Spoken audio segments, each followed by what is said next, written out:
Benefits advantages of depository system. Now इसके दो भाग हैं, एक इन्वेस्टर्स है और एक कंपनीज है। Let us come to the first part, investors. लेकिन डिपॉजिटरी सिस्टम है क्या? पहले तो तुमको समझना पड़ेगा। शेयर्स एक तो कागजी फॉर्म में होता था जिसको रिमैट बोलते हैं, एक इलेक्ट्रॉनिक फॉर्म में होता है आज के तारीख में जिसको डीमैट बोलते हैं। गवर्नमेंट ने रिमैट पूरे तरीके से बंद कर दिया है, ठीक है। अभी सिर्फ इलेक्ट्रॉनिक फॉर्म में ही अलाउड है जिसको डीमैट बोलते हैं। तो इन्वेस्टर को सबसे इंपॉर्टेंट बेनिफिट्स क्या क्या है? Like delays. वो लोग ने बोला कि पोस्ट से भेज दिया, उस समय मोबाइल में एसएमएस इतना एक्टिव नहीं था जितना आज है। आज तुमको हर चीज के लिए, तुमने आज शेयर खरीदा, एनएसडीएल से मैसेज आएंगे, ब्रोकर से आएंगे, पैन से आ सकता है, पैन कार्ड है ना डिपार्टमेंट, तुमको दुनिया भर के मैसेजेस आते हैं, दुनिया भर के ईमेल्स आते हैं। तुम कहीं नहीं भाग सकते, everything is known to them. Income tax वालों को एनुअल इंफॉर्मेशन रिपोर्ट में तुम्हारा सारे ट्रांजेक्शन का डिटेल्स पता रहता है। तो डिलेज नहीं होता, तुमको इंस्टेंट पता चलता। लॉस्ट, कई बार फाइल्स एक जगह से दूसरी जगह पे लेके जाते समय घूम जाता है, चोरी हो जाता है, कितने सारे केसेस हुए हैं। थेफ्ट, म्यूटिलेशन, फोल्ड कर दिया, फट गया। क्योंकि जो तुम्हारे पेरेंट्स के पास अभी तो नहीं होगा, लेकिन लोग सालों साल रखते थे कागजी रूप में, वो फिर फट जाता था और फोल्ड ऐसे बोलते ना, पतला कागज बन के पाउडर फॉर्म होना शुरू हो जाता था, क्योंकि लोग सालों साल रखते थे। उस समय इतना महत्व नहीं था जितना आज है। आज यंगस्टर्स बहुत ज्यादा एक्टिव है, they buy and sell very heavily. हमारे टाइम में खरीदो और रख दो, ऐसा ज्यादा सिस्टम था। बैड डिलीवरीज गलत जगह पे, ये सब एलिमिनेट हो गए हैं आजकल। मुझे पता है इलेक्ट्रॉनिक फॉर्म में है, I can sell in instant. मुझे चोरी का डर नहीं रहा या घूमने का डर नहीं रहा। सबसे इंपॉर्टेंट, संभालने का डर। संभालने का डर का वजह से क्या होता था, तुम लॉकर में रखते थे और जब बेचना चाहो बैंक में जाना पड़ेगा। बैंक में, लेकिन तुम जॉब करते हो, कैसे छुट्टी लोगे? तो ये सब प्रॉब्लम्स थे फिजिकल फॉर्म में। सेफ्टी, मैंने जैसे बोला कि सबसे सेफ फॉर्म है। तुम फ्रीज और लॉक भी कर सकते हो, मतलब there is a system where you can freeze. तुम आधार कार्ड को भी, तुम्हारा जो आई थिंक फोटोग्राफ है या उसको भी फ्रीज कर सकते हो। बहुत सारे उसमें लॉक लगा सकते हो और वो लॉक खुलता नहीं है। एक मेरा एक्सपीरियंस बहुत बुरा था, वो कम से कम 6 से 8 जगह जाने के बाद एक लकीली पता चला अनलॉक किसने गलती से लॉक कर दिया था, मेरे से नहीं हुआ था, किसी और से। तो अनलॉक करने के बाद फिर ट्रांजेक्शन हो। तो आधार को भी तुम लॉक कर सकते हो। ये कौन करते हैं? जो सिस्टम सॉफ्टवेयर वाले हैं ना। बट लॉक करने से कोई कुछ छेड़खानी नहीं कर सकता आधार कार्ड से, ठीक है, ऑनलाइन की बात करें। अच्छा, फ्रीज, तुम गिरवी रख सकते हो, आसानी से कर्जा मिल जाएगा। बैंक तुम्हारे जो डीमैट अकाउंट में लॉक लगा देगा, तुम पैसा लौटाओ, लॉक खोल देगा बैंक। कर्जा भी मिलना आसान है। फ्रीज कर सकते हो कि तुमको कुछ साल वैसे का वैसे रखना है। तुमको अनएक्सपेक्टेड डेबिट क्रेडिट नहीं होगा। स्टार्टिंग में फिर भी होता था वो, बट गलती नहीं थी, ब्रोकर लोग बदमाशी करते थे, तुम्हारे नाम पे ट्रांजेक्शन करते थे। उस समय एसएमएस का इतना सिस्टम नहीं था। दिन में बेचा और फिर वापस खरीद लिया, डिफरेंस कमाई रख लिया। ऐसे ब्रोकर्स लोग ने बदमाशी किया है। अभी नहीं कर सकते, क्योंकि द मोमेंट बेचा तुमको बहुत सारे एसएमएस और ईमेल्स आते हैं। दिन में 6-7, 6-7 तो नहीं बट 3 तो एसएमएस आएंगे, 3 ईमेल, कहाँ कहाँ से आते हैं। सो आजकल छुपाया नहीं जा सकता, और ब्रोकर तो आजकल करता नहीं, क्योंकि सेबी को कंप्लेन कर दिया तो उसको फाइन लगेगा। ट्रांसफर ऑफ शेयर्स कितना आसान है, मेरे को कोई डॉक्यूमेंट की जरूरत नहीं है। आजकल तो मोबाइल से तुम कर सकते हो, it will take 1 second, 1.5 second.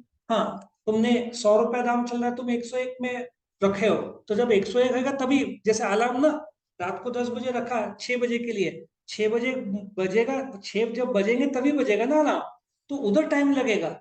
वरना इंस्टेंट खरीदी बिक्री होता है। और तुमने मार्केट प्राइस में रखा तो मेरा अंदाजा है 0.5 सेकेंड, आधे सेकंड में भी बिक जाता है। ओके। ऑल्सो द स्टैम्प, यहाँ पे लोग बोल रहे हैं stamp duty label on transfer of physical share is not applicable. ये लोग गलत बोल रहे हैं।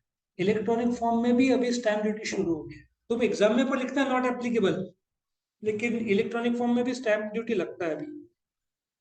प्रोसेसिंग टाइम, पहले तो हफ्ता महीना था, अभी मिनट्स नहीं है, 1 सेकंड का मे भी 10वां हिस्सा या 0.5 सेकेंड, ज्यादा से ज्यादा 1-1.5 सेकेंड। नेट के इश्यूज है तो 1.5-2 सेकेंड, बट मेरा अनुभव 1 सेकेंड में हो जाता। अपडेट्स और इंटीमेशन, तुमको डीपी मतलब डिपॉजिटरी पार्टिसिपेंट, तुम्हारा जीरोधा में अकाउंट है तो जीरोधा की तरफ से मैसेज आएगा, एनएसडीएल की तरफ से आएगा, पैन की तरफ से आएगा, नेशनल स्टॉक एक्सचेंज की तरफ से आएगा, सब जगह से मैसेज। मतलब सबको पता चल गया है तुम्हारे ट्रांजेक्शन। समझ रहे हो क्यों इसमें शेयर? क्योंकि सब कैश में कभी चलता नहीं है। शेयर बाजार मीन्स 100% वाइट। तुम्हारे पास कैश है, तुमने शेयर्स खरीदा, ये चेक टू चेक ऑनलाइन, अभी तो चेक भी नहीं, ऑनलाइन सब ट्रांसफर होता है, सब प्योर व्हाइट फॉर्म में, कोई ब्लैक इसमें नहीं होता। हाँ, लोग ब्लैक को व्हाइट करके शेयर बाजार में डालो तो बात अलग है, लेकिन एवरीथिंग इज व्हाइट, तुमको वो दिखाना ही पड़ेगा ट्रांजेक्शन इनकम टैक्स। उसको तुम छुपा नहीं पाओगे। छुपा पाओगे और छुपा पाया और ट्रैक हो गया तो फाइन, पेनल्टी, इंटरेस्ट सब लागू हो जाए। अपडेट्स इंटीमेशन बहुत बढ़िया है, सिर्फ केयर लेने का, तुम्हारा मोबाइल नंबर और तुम्हारा ईमेल ठीक से, वो तो लेंगे ही स्टार्टिंग में। सिक्योरिटी अगेंस्ट लोन, तुम गिरवी रख के लोन ले लो, कोई प्रॉब्लम नहीं, आराम से ले सकते हैं। No concept of lots. हाँ, जब आईपीओ आता है, मैंने बताया था ना जोमेटो का, जोमेटो में लॉट्स कितना खरीदना था तुमको, ये तुम्हारा वो लॉट नहीं था जोमेटो का, तुमको ये रेट था, क्या था, लॉट साइज 195 शेयर आईपीओ में खरीदना था, कम से कम। आईपीओ जो पहली बार कंपनी ने कॉन्ट्रैक्ट किया, अभी उसके बाद जब शेयर शेयर बाजार में बिका, ठीक है, तूने जो बोला प्राइस बैंड है, ठीक है, तो अभी तुम एक शेयर भी जोमेटो का खरीद सकते हो, एक शेयर का भी बेच सकते हो, तुम चाहो तो हजार लाखों करोड़ों का करो, तुम्हारे पास पैसा होना चाहिए, ठीक है। सो लॉट साइज का कंसेप्ट आईपीओ में रहता है, कंफ्यूज नहीं करना। तुम बोलोगे पेटीएम में लॉट था, जब पेटीएम ने शेयर बाजार में लाया तब उसका शेयर बाजार में नहीं था शेयर्स। शेयर बाजार में जब शेयर आता है उसको क्या बोलते हैं, लिस्टिंग। तो जब जोमेटो ले लो, पेटीएम ले लो, ठीक है, बर्गर किंग ले लो, इन लोगों ने जब, अभी एलआईसी ले लो, पतंजलि ले लो, इन लोग जब पहली बार पब्लिक को कांटेक्ट करते हैं तो तुमको लॉट में खरीदना पड़ेगा। उसके 7-8 दिन बाद शेयर बाजार में पहली बार खरीदी बिक्री शुरू होता है और फिर वो चलते जाता है, तभी लॉट साइज खत्म हो जाता है, फिर तुम एक शेयर 2 शेयर ले सकते हो। Nomination facility, in case of death, उस तो इसको शेयर जाएगा, नॉमिनेशन अभी कंपलसरी हो गया है, यदि डेथ हो जाती है तो उनको बताना पड़ता है, लेकिन एक अच्छा है, तुम नॉमिनेशन में परसेंटेज दे सकते हो, कि जैसे तुम बोल सकते हो out of whatever my share 50% to my father, 50% to my mother, तुम कर सकते हो, परसेंटेज भी उसमें अलाउड है, तुम्हारे हिसाब से।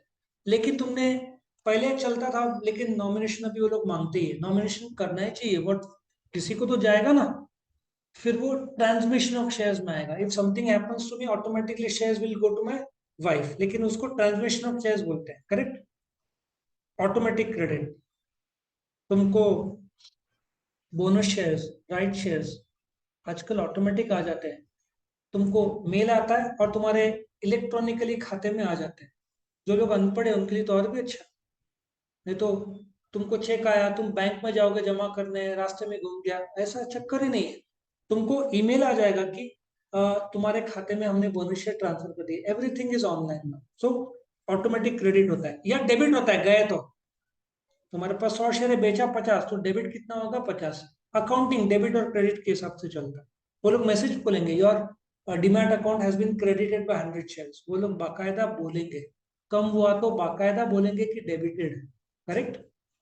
ये तो तुमको फायदा था, company up to date information, उनके पास तो सब कंप्यूटराइज डेटा रहता है, दे नो एवरी डे क्या कितने शेयर्स गए, कितने शेयर्स आए। अच्छा, share certificate printing cost, courier cost, handling cost, कितना करोड़ों में था खर्चा, सब बच जाता है ना। कॉस्ट और एफर्ट्स, एफर्ट्स कितना है, बोनस शेयर देना है, रिलायंस के 32 लाख शेयर होल्डर्स है, कितने शेयर सर्टिफिकेट छापेंगे बोलो। एक के पास 500 शेयर है और नॉर्मली 100 शेयर का एक सर्टिफिकेट होता था, मतलब 32 लाख, और जिसके 500 शेयर है उसको 5 सर्टिफिकेट प्रिंट करो, जिसके पास 50,000 शेयर है उसके लिए कितने सर्टिफिकेट छापोगे। समझ में आ रहा है कितना कठिन था उस जमाने में। और एक और बेटर इन्वेस्टर कंपनी रिलेशनशिप, तुम कंपनी को गाली नहीं दोगे क्योंकि इलेक्ट्रॉनिक फॉर्म में आता है। कागजी फॉर्म में तुम फोन करोगे, क्या हो गया, नहीं पहुंचा, कितना कठिनाई था, ग्रीवेंसेस, नाराजगी बहुत, फटा हुआ, बीच में फट गया, बारिश में भीग गया, ये सब तो होता था क्योंकि प्लास्टिक कवर नहीं रहता था, नॉर्मल कागज में आता। और बड़ा ही आईडीबीआई का तो बड़ा अजीब सिस्टम था। उन वो पार्टली पेड अप शेयर्स थे। तुम्हारे मन में एक सवाल आना चाहिए, what about partly paid up shares? तो एक कागज है ना, मार्कशीट, सोचो 80% रंगीन है, 20% ब्लैंक है। फिर उन्होंने जब बाकी का पैसा मांगा था ना, उन्होंने एक स्टिकर भेजा था, वो बाकी 20% में चिपका दो। ऐसा सब करना पड़ा था उस जमाने में।